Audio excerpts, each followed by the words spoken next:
ខ្ញុំទៅសេខັບឆិនថាឆ្លាញ់ទាំងពីរតែរបស់ម្នាក់ឯងហើយភាគរយបានវឿនស្លាប់ហើយបងប្អូនក៏បានខមមិនថាចេះមើលបដាល់ប្រូថាបានវឿនស្លាប់នឹងប្រូបើនិយាយទៅលើកមុនកងធំ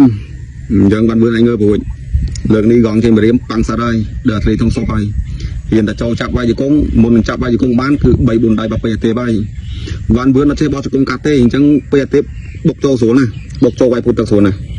បានវឿនអត់ចេះបោះជង្គង់កាត់ដូចហាន់2ណាកាហាន់2ប៉ះពេទេហាន់2គេចេះបោះជង្គង់កាត់អញ្ចឹងហើយពេទេវាសតខ្លាំងដោយសារចូល2 3ជង្គង់ពេញរីឯបានវឿនអត់ទេបានវឿនហ៊ានចូលចាប់វាយជង្គង់ញ៉ៃ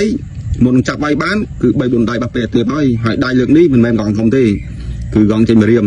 ហើយបានវឿនការផាត់ផោណូម៉ាវាយបាន5ទឹកហ្នឹងវាយទៅវាយមកនោះគឺដោយសារវាយបច្ចេកទេសទៅមកទេបានស្មើនោះបើសិនជាបុកវាយទៅបុកវាយមកពីអាហ្នឹងស្រួលដល់5ទឹកទេដើមមានអ្នកស្លាប់ហើយតែពេលទេបុកហើយបានវឿនជាកីឡាករដែលជ្រាយហើយបានវឿនអត់ចេះបោះគុំកាត់ដូចហាន់2ទេអញ្ចឹងហើយបានវឿនហ៊ានចូលចាប់វាយគុំញ៉ៃចូលដៃរបស់ពេលទេហើយ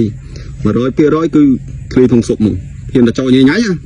ព្រោះឯពេលទេដៃធ្ងន់ណាស់ហើយកងចេញមករៀមទៀត3ទឹកនេះគឺចូលអេលេកងមកពេលទេហើយអញ្ចឹងបានវឿនហ៊ានទៅចូលញ៉ៃគឺដល់ឃ្លីធំសុបហើយ